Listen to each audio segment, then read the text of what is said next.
Hello बच्चों, कैसे हो आप सब लोग। मैं आपका केमिस्ट्री टीचर मयूर एस मोरे आप सभी का स्वागत करता हूं पीडब्ल्यू के इस अमेजिंग प्लेटफॉर्म पे। तो आज हम लोग टारगेट एमएचसीटी बैच में खुलासा करेंगे इलेक्ट्रोकेमिस्ट्री चैप्टर का। ये चैप्टर थर्मोडायनेमिक्स के बाद तुम्हारे सीडी एग्जाम के लिए बहुत ज्यादा इंपॉर्टेंट है। ठीक है, तो चलिए इसके खुलासे की शुरुआत करते हैं। तो अगर आप इसका ईयर वाइज एनालिसिस देखोगे, if you look at its year wise analysis, तो आपको पता चलेगा कि ईयर ऑन ईयर इसके इसके ऊपर पूछे जाने वाले क्वेश्चंस बढ़ते ही जा रहे हैं। इसके ऊपर पूछे जाने वाले क्वेश्चंस बढ़ते ही जा रहे हैं। जैसे कि 2020 में 2020 में इसके ऊपर आए थे 10 क्वेश्चंस। 2020 में इस चैप्टर से 10 क्वेश्चन आए थे। 2021 में आए थे लगभग उतने ही 8। 2022 में सीधा नंबर डबल हो गया, 15 आ गए लगभग।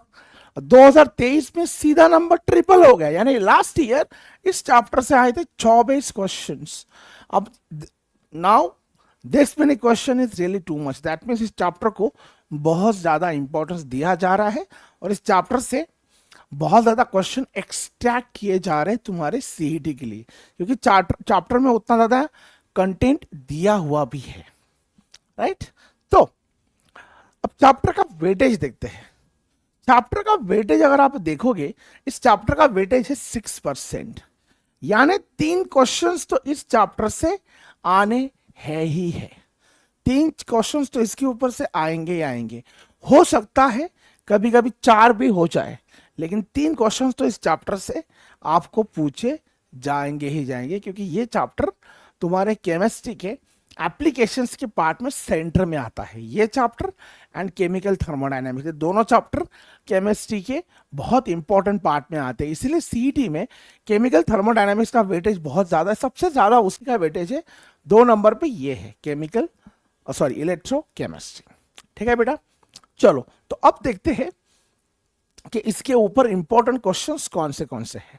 तो वैसे तो चैप्टर में बहुत सारे कॉन्सेप्ट देखे हैं, लेकिन मैंने कुछ कॉन्सेप्ट्स एक्सट्रैक्ट कर किए, फाइंड आउट किए और देखा कि उसके ऊपर कितने कितने क्वेश्चंस आए।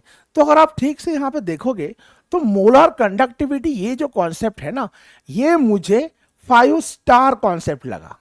अब 5 स्टार क्यों? क्योंकि क्वेश्चंस तो देखो ना बेटा, 15 से 16 क्वेश्चन आए पिछले 2 या 3 सालों में इस कॉन्सेप्ट के ऊपर, मोलर कंडक्टिविटी कॉन्सेप्ट के ऊपर 15 से 16 क्वेश्चन आए। दैट्स टू मच, ये बहुत ज्यादा क्वेश्चन, बहुत ज्यादा नंबर्स हो गए। उसके बाद है फैराडेज लॉ। अब फैराडेज लॉ वो भी तुम्हारा 5 स्टार कॉन्सेप्ट है, क्योंकि उसके ऊपर भी देखो पिछले 3 या 4 सालों में 18 या 20 क्वेश्चंस आए हैं। फैराडे का फर्स्ट लॉ भी, फैराडे का सेकेंड लॉ भी, कि भाई इतना समय है, इतनी इलेक्ट्रिसिटी फ्लो कर रही है, तो कितना सब्सटेंस डिपॉजिट होगा, या इतना सब्सटेंस डिपॉजिट हो रहा है, इतना टाइम फ्लो कर रहा है, तो कितनी इलेक्ट्रिसिटी लगेगी, या इतनी इलेक्ट्रिसिटी है, इतना सब्सटेंस है, कितना टाइम लगेगा ये। या फिर 2 सब्सटेंस ले लेंगे, 2 सब्सटेंस का इलेक्ट्रोकेमिकल इक्विवेलेंट पता होगा, तो ये सब्सटेंस इतना डिपॉजिट हो रहा है तो दूसरा वाला कितना डिपॉजिट होगा, लाइक दैट। तो इसी तरह के क्वेश्चन आपको आएंगे और ज्यादातर फैराडे लॉस के इसमें। तीसरा है नर्न्स इक्वेशन। ये हाल फिलहाल में रिसेंटली ये कॉन्सेप्ट जो है ना, नर्न्स इक्वेशन में यहां पे लिखता भी हूं, रिसेंटली बहुत फेमस हुआ है ये। अगर आप जेई के भी क्वेश्चंस देखो, जेई के भी पेपर देखो, तो लास्ट ईयर भी और इस साल भी नर्न्स इक्वेशन के ऊपर बहुत सारे क्वेश्चंस आपको देखने को मिलेंगे। तो ये हाल फिलहाल में फेमस हुआ है, तो ये अभी तो मैं इसको 5 स्टार नहीं बोलूंगा, 4 स्टार ही बोलूंगा, लेकिन 5 स्टार बनने के इसके आसार पूरी तरह दिख रहे हैं। 5 से 6 क्वेश्चन इसके ऊपर पिछले 3-4 सालों में पूछे गए हैं। उसके बाद इलेक्ट्रोकेमिकल सीरीज है, तो पूरी तरह 5 स्टार है।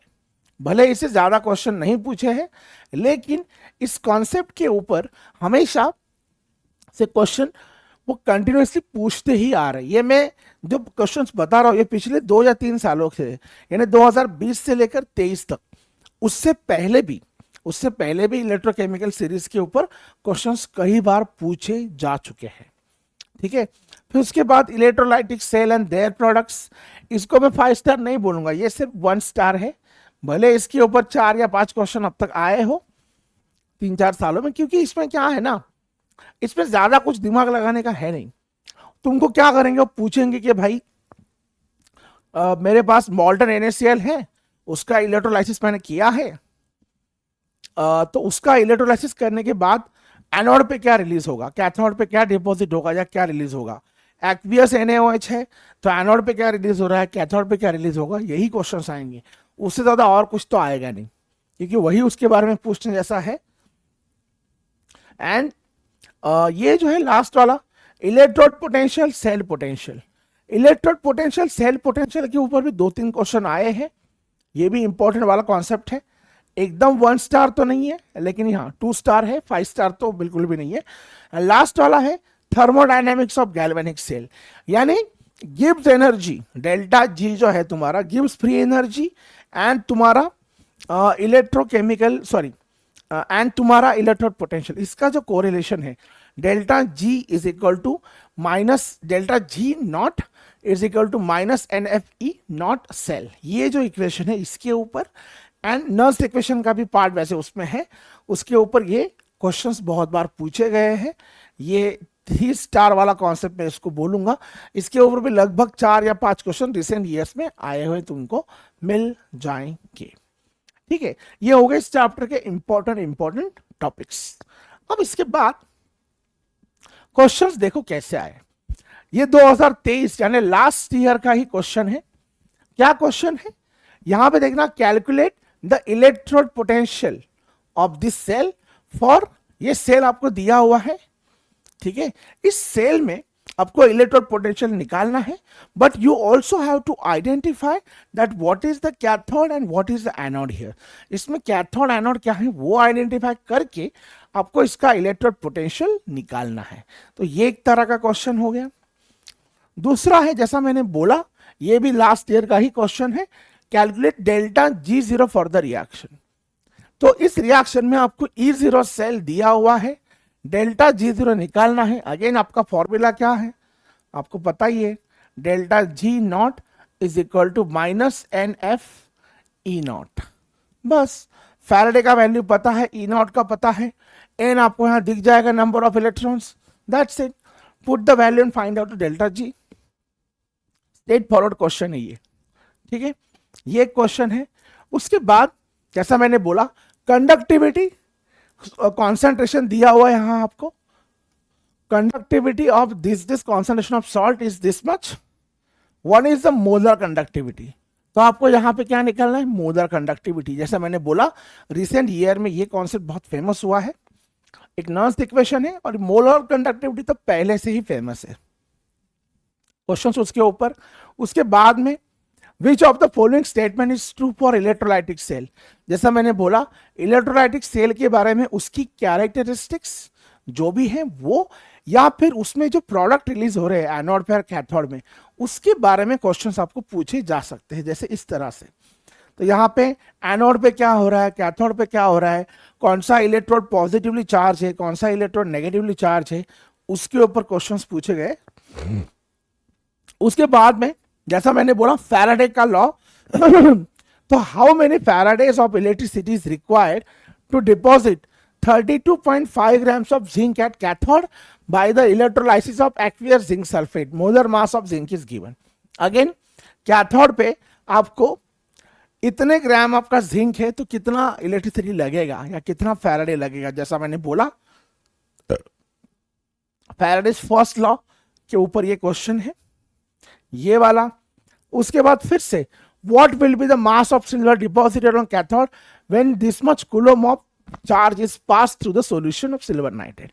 लास्ट केस में सब्सटेंस डिपॉजिट कितना हो रहा है वो दिया था, कितना इलेक्ट्रिसिटी लग रहा है ये निकालना था। यहां पे कितना चार्ज पास हो रहा है ये दिया है, और सब्सटेंस कितना डिपॉजिट होगा ये पूछ रहे हैं।